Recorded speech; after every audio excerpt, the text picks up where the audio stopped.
ಪ್ರಚಾರಕ್ಕೆ ಕೆಲವರು ಯಾವ ಮಟ್ಟಕ್ಕೂ ಇಳಿಯುತ್ತಾರೆ ಎನ್ನುವುದಕ್ಕೆ ಮತ್ತೊಂದು ಸಾಕ್ಷಿ ಮಂಗಳೂರಿನಲ್ಲಿ ಬೆಳಕಿಗೆ ಬಂದಿದೆ.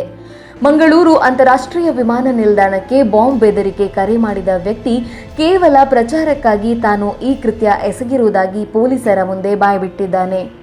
ಆತನ ಪ್ರಚಾರದ ಹುಚ್ಚಿಗೆ ಈತ ಇದೀಗ ಜೈಲಿನ ಕಂಬಿ ಎಣಿಸಲು ಆರಂಭಿಸಿದ್ದಾನೆ. ಪ್ರಚಾರ ಝೀರೋ ಇದ್ದವನನ್ನ ಕೆಲವೇ ಗಂಟೆಗಳಲ್ಲಿ ಹೀರೋ ಆಗಿ ಮಾಡುತ್ತೆ. ಪ್ರಚಾರ ಸಿಗುತ್ತೆ ಎಂದಾದರೆ ಯಾವ ಮಟ್ಟಕ್ಕೂ ಇಳಿಯಲು ಸಿದ್ಧವಿರುವ ಜನರು ನಿಮ್ಮ ಮುಂದಿದ್ದಾರೆ. ಇಂತಹದೇ ಒಂದು ಪ್ರಚಾರದ ಗೀಳಿಗೆ ಜೈಲು ಕಂಬಿ ಎಣಿಸಲು ಮುಂದಾದ ವ್ಯಕ್ತಿಯೋರ್ವನ ಸ್ಟೋರಿ ಇದು. ಆಗಸ್ಟ್ 19ರಂದು ಮಧ್ಯಾಹ್ನ ಸುಮಾರು 1 ಗಂಟೆಯ ವೇಳೆಗೆ ಮಂಗಳೂರು ಅಂತಾರಾಷ್ಟ್ರೀಯ ವಿಮಾನ ನಿಲ್ದಾಣದ ಮಾಜಿ ನಿರ್ದೇಶಕರಾದ ವಾಸುದೇವ್ ರಾವ್ ಅವರಿಗೆ ಒಂದು ಮೊಬೈಲ್ ಕರೆ ಬರುತ್ತೆ. ಈ ಕರೆ ಮಾಡಿದ ವ್ಯಕ್ತಿ ತಾನು ವಿಮಾನ ನಿಲ್ದಾಣಕ್ಕೆ ಬಾಂಬ್ ಇಟ್ಟಿರುವುದಾಗಿ ಮಾಹಿತಿ ನೀಡುತ್ತಾನೆ. ತಕ್ಷಣವೇ ಪ್ರಕರಣದ ಗಂಭೀರತೆಯನ್ನ ಮನವರಿಕೆ ಮಾಡಿಕೊಂಡ ಮಾಜಿ ನಿರ್ದೇಶಕರು ಈ ವಿಚಾರವನ್ನ ಮಂಗಳೂರು ವಿಮಾನ ನಿಲ್ದಾಣದ ನಿರ್ದೇಶಕರ ಗಮನಕ್ಕೆ ತರುತ್ತಾರೆ. ವಿಮಾನ ನಿಲ್ದಾಣದಿಂದ ಮಂಗಳೂರು ಪೊಲೀಸರಿಗೆ ಮಾಹಿತಿ ನೀಡಲಾಗುತ್ತೆ. ಈ ಹಿನ್ನೆಲೆಯಲ್ಲಿ ಮಂಗಳೂರು ವಿಮಾನ ನಿಲ್ದಾಣದಲ್ಲಿ ಕಟ್ಟೆಚ್ಚರ ವಹಿಸಿ ಬಾಂಬ್ ಕರೆಯ ಜಾಡನ್ನ ಪತ್ತೆ ಹಚ್ಚಲು ಪೊಲೀಸರು ಆರಂಭಿಸುತ್ತಾರೆ. ಮೊಬೈಲ್ ಸಂಖ್ಯೆಯನ್ನ ಬೆನ್ನತ್ತಿ ಹೋದ ಮಂಗಳೂರು ಪೊಲೀಸರಿಗೆ ಈ ಕರೆ ಉಡುಪಿ ಜಿಲ್ಲೆಯ ಮುದ್ರಾಡಿ ಪರಿಸರದಿಂದ ಬಂದಿರುವುದು ತಿಳಿದು ಬರುತ್ತೆ.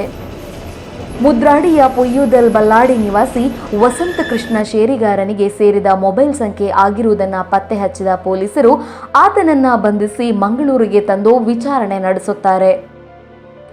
ವಿಚಾರಣೆಯ ವೇಳೆಗೆ ಮಂಗಳೂರು ಪೊಲೀಸರೇ ಆರೋಪಿಯ ಹೇಳಿಕೆ ಕೇಳಿ ಬೆಚ್ಚಿ ಬೀಳುತ್ತಾರೆ. ಹೌದು, ಈತ ಈ ಕೃತ್ಯ ಮಾಡಿರುವುದು ಕೇವಲ ಪ್ರಚಾರಕ್ಕಾಗಿ. ಪೊಲೀಸ್ ತನಿಖೆಯ ವೇಳೆ ಈತ ತನ್ನ ಮೇಲಿನ ಆರೋಪವನ್ನ ಒಪ್ಪಿಕೊಂಡಿದ್ದು ಪ್ರಚಾರ ಗಳಿಸುವ ಉದ್ದೇಶದಿಂದ ಈ ಕೃತ್ಯ ಎಸಗಿರುವುದಾಗಿ ಹೇಳಿಕೊಂಡಿದ್ದಾನೆ.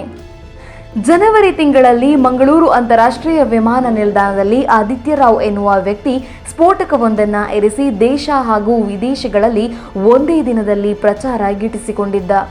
ಇದನ್ನೇ ರೋಲ್ ಮಾಡಲಾಗಿ ತೆಗೆದುಕೊಂಡ ಆರೋಪಿ ವಸಂತ್ ಗೂಗಲ್ ಮೂಲಕ ಮಂಗಳೂರು ಅಂತಾರಾಷ್ಟ್ರೀಯ ವಿಮಾನ ನಿಲ್ದಾಣದ ನಂಬರ್ ಹುಡುಕಿದ್ದಾನೆ.